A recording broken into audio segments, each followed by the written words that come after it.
இப்போதைக்கு இந்தியன் ஃபேன்ஸோட மனநிலைமை பார்த்தீங்கன்னா, ரோஹித் சர்மா பேசாம ஊர்லயே இருந்திருக்கலாமோ அப்படின்ற மாரி தான் தோணுது. டே 2 ஸ்டார்ட் பண்ண ஆஸ்திரேலியா பார்த்தீங்கன்னா, நேத்தன் விக்கெட்ட சீக்கிரமாவே எடுத்தாங்க. 39 ரன்ல காலி.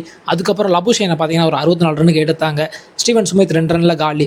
ஸோ என்னதான் ஒரு பக்கம் விக்கெட் இப்படியே போய்க்கிட்டே இருந்தாலும், இந்தியாவுக்கு குடைச்சல் கொடுக்குறவனே பொறந்தவன்டா நான் அப்படின்ற மாரி தலைவலி பிடிச்ச டிராவிஸ் ஹெட் பார்த்தீங்கன்னா, இன்னைக்கு 141 பாலுக்கு 140 ரன்னு, சும்மா 17 4 4 6ன்னு சொல்லிட்டு மனுஷன் பொளந்து கட்டிட்டார் ஒரு பக்கம்.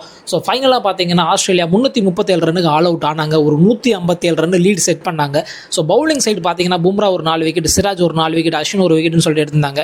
செகண்ட் இன்னிங்ஸை ஸ்டார்ட் பண்ண இந்தியா பார்த்தீங்கன்னா, ஆரம்பத்துல இருந்தே தடுமாற்றமாக தான் இருந்தது. 12 ரன்னுக்கு ஃபர்ஸ்ட் விக்கெட் கேஎல் ராகுல் காலி. அதுக்கப்புறம் பார்த்தீங்கன்னா, ஜெய்ஸ்வால், விராட் கோலி, சுப்மன் கில், ரோஹித் சர்மான்னு சொல்லிட்டு அடுத்தடுத்து விக்கெட் போய்கிட்டே தான் இருந்தது. ஸோ டாப் ஆர்டர்ஸ் எல்லாருமே காலி.